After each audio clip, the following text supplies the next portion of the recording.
বাংলাদেশ শিক্ষিত বেকার তৈরির কারখানা।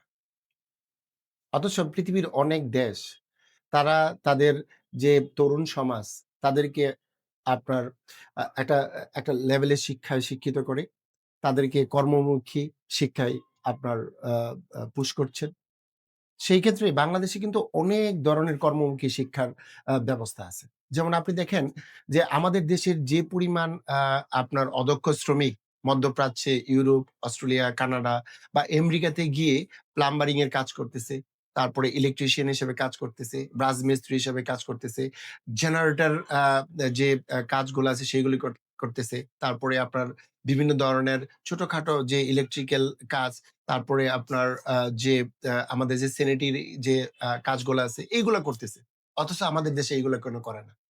কারণ একটা, সেটা হলো যে আমাদের এই দেশে তারা মনে করে যে এই কাজের জন্য তারা পড়াশোনা করে না।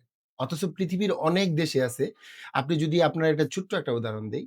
আ ইন্ডিয়া আমাদের পার্শ্ববর্তী দেশ ইন্ডিয়া। ইন্ডিয়াতে আপনার রেলওয়ের ক্লিনার হিসেবে নিয়োগ হবে। প্রায় ৪ লক্ষ আপনার আ উচ্চ শিক্ষাধারী। এদের মধ্যে অনেকেই AIT পাস ছিল। অনেকেই আপনার আ কম্পিউটারে সর্বোচ্চ ডিগ্রি যে NIIT যেটা আছে সেটাতে ছিল। অনেকেই PhD ডিগ্রি দিয়ে ছিল। তো তারা যদি পারে তাহলে আমরা কেন পারব?